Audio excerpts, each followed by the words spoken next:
ஒரு தாயின் அன்பை எவ்வாறு கற்பனை செய்கிறது நிறைவாக யோசித்தீர்களா? இந்த அனிமேஷனை மாய பறவைகள் பனியின் போர்வையின் கீழ் தங்கள் குழந்தைகளை எவ்வாறு பாதுகாக்கின்றன என்பதை பாருங்கள். உலகில் தாய்மார்கள் பகிர்ந்து கொள்ள இதயத்தை கவரும் கதைகளை கொண்டுள்ளனர்.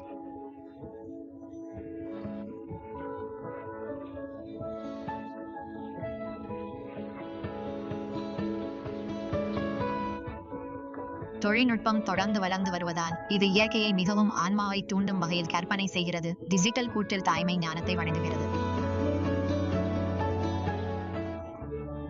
அவற்றின் அசைவுகள் எச்சரிக்கை மற்றும் அக்கறையை உண்டாக்கி அதன் குட்டிகளை